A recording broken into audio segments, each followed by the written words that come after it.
Good morning, Muncie. This is Dan Ridenauer, your mayor.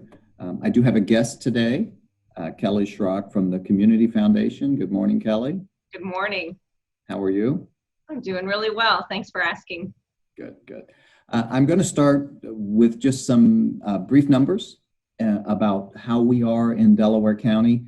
And again, I'm taking these numbers from, I'm reading it just to make sure I get it right, coronavirus.in.gov. They come out at noon every day. It's for the previous day. So these came out yesterday at noon. So it was for the numbers for Delaware County through April 19th. If you want the most up-to-date numbers, I would recommend you go to the Delaware County EMA. They're a little bit more recent than mine. I wait till 12 noon and always use the state numbers. But I will say in Delaware County, we have now had through April 19th, we've had 1,041 tests. 933 of those tests came back negative, so they did not have the coronavirus. 114 came back positive, and we've had 7 deaths through April 19th reported on the state side. As always, the important things that you and I as the citizens of Muncie can do is follow the CDC social distancing, or what I like to call physical distancing guidelines. We still want you to be social. Kelly and I are being social through physical distancing means, but follow those guidelines. That's the best thing you can do for yourself and for other people, because there are some people who can have this virus and not have the symptoms as easily visible as others, and they could spread it. So we want to observe the physical distancing rules, and that's the number one thing we can do. As always, please wash your hands regularly and take those other precautions that you need to. Today, I want to talk a little bit about what the Community Foundation, Kelly's organization, has been doing in our community. But before we get into that, I want to ask you, I'm going to put you on the spot just a little bit. All right. I know that you're in your office today, and you already explained that to me because you didn't want to have any interruptions that might occur at home. Can be a little embarrassing. So I know you went into your office today, but I would assume that you have been, like many of us, taking advantage of supporting our small businesses, restaurants in particular, with takeout orders or with curbside delivery or delivery orders. Could you just tell us who a couple of your family's favorites are? Sure. Well, we've always had a family tradition when the boys were all at home of pizza on Friday nights. And so Pizza King locally has also gotten our pizza order, which is where we typically would do that. So it's nice that we have that option. We've also had a great lasagna from Vera Mays. And I have 3 grown boys, and so it fed all 5 of us, and we had some leftovers, so it was really tasty.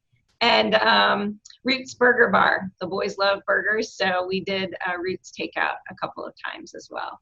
Well, and you have to get the tater tots if you go to Roots. So. They do, yes. Well, I do. So yeah, all the boys in my family do too. I'm still a fries girl. Okay.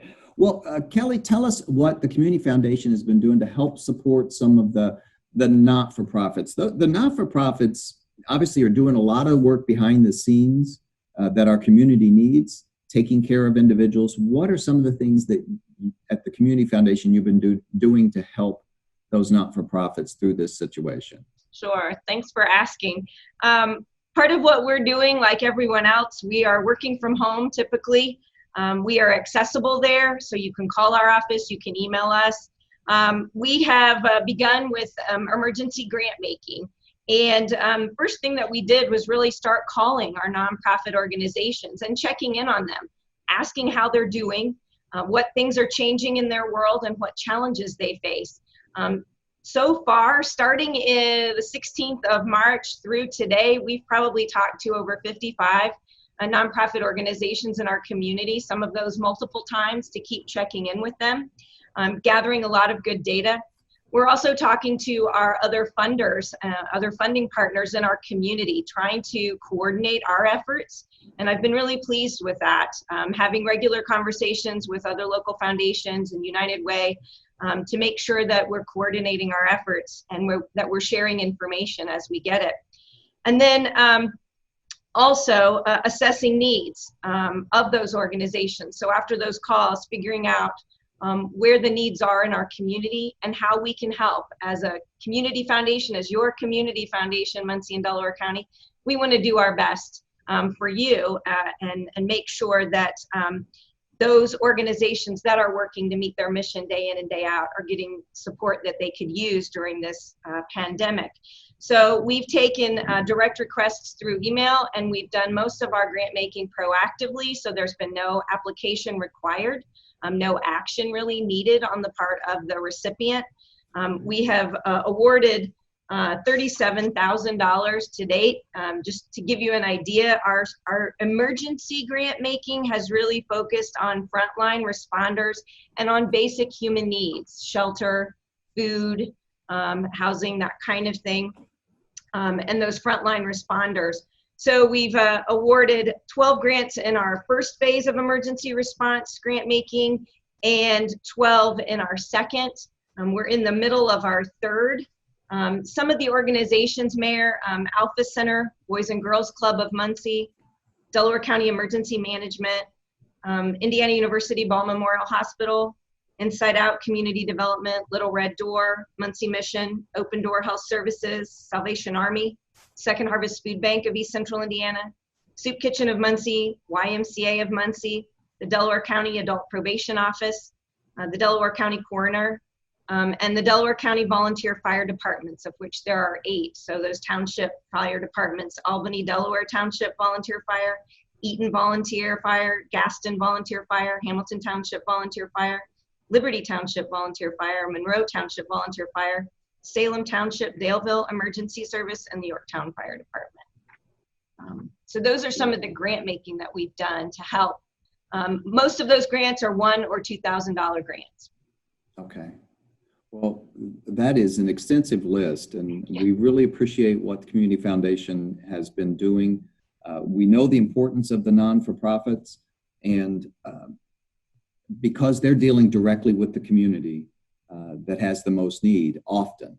And so we really appreciate what you're doing in that area. Are there other things that, is there anything that the Community Foundation, and by the way, she doesn't know any of these questions in advance, is there anything that the Community Foundation is doing to help prep for the economic changes that this situation is clearly going to have in our community and other communities across the United States? Yes, thank you for asking. Part of what we're doing is trying to be a resource and a connector for our nonprofit sector. I'm sure everyone is familiar with the CARES Act and some of the legislation that is available and monies that are available through the Small Business Administration. And while that is for small businesses, nonprofit organizations do also qualify in that.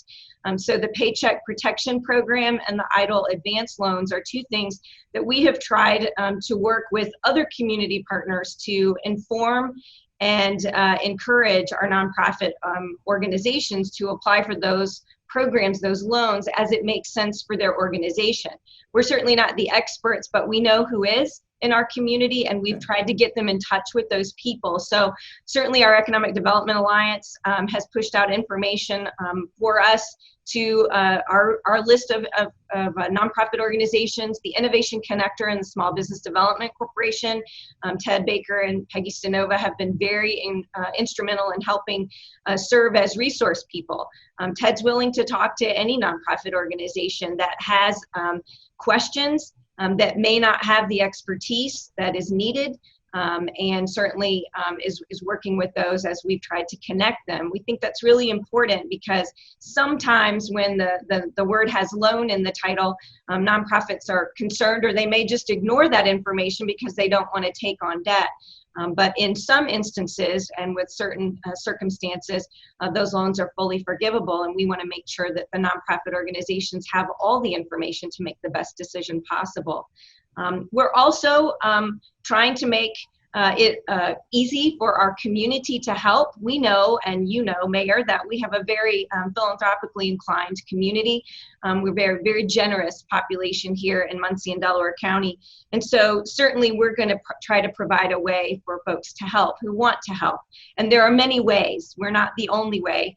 But all gifts to our unrestricted fund now through the end of June will be wholly available for our emergency grant response. And so we want the community to know when they're reading about the things that we're sending out every Wednesday in our emails, when they're going onto our website to take a look at what we've done during this pandemic, and when they're following us on social media, if they're motivated and moved to want to help, they can do that. And they can send a check, they can make a gift on our secure site online, and they'll know that that money now through the end of June will be going to some of the things that I've already discussed in terms of our first and second phases of emergency grant making. So we're trying to provide ways to provide appropriate financial support through grant making. We're trying to provide a way for the community to come on board and work with us. And just so that you're aware and the community is aware, we're going to continue to award competitive grants through our quarterly competitive grant cycle, and our scholarship program will continue. Both of those processes are already online and have been online for several years, and so they continue uninterrupted.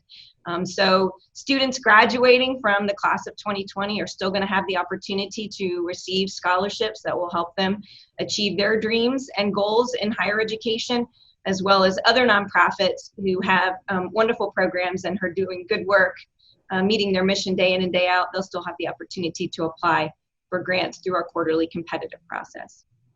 Well, I am very pleased and thrilled with what you and your organization and your team are doing.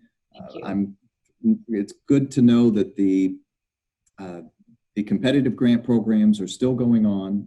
Yes. That the scholarships are still available, and you guys are going above and beyond with these other grants to for this emergency, and we really appreciate that. So please, why don't you give your website just in case somebody doesn't know? And so if somebody wants to help participate financially, they can go to the unrestricted funds, and you said through June 30th, a portion of those will be going directly to this particular response. That's right. So our website you can find at CF for Community Foundation, MD for Muncie, Delaware, IN for Indiana.org, CFMDIN.org. And you can see the Give Now page. And it's not a portion, it's all. Anything that is given to the unrestricted fund right now through June 30th will be made available for our current emergency response grant making in this community. That's fantastic. Well, we all know we have a very philanthropic and very giving community. We've all come together to make Muncie and Delaware County as safe as possible, and to do the things to make sure that everyone is getting the services they need. So Community Foundation is a big part of that. Appreciate you being here, Kelly. My pleasure. And, let's continue to work together. We're going to get through this, and look forward to our next chat tomorrow. Thank you so much. Have a great day.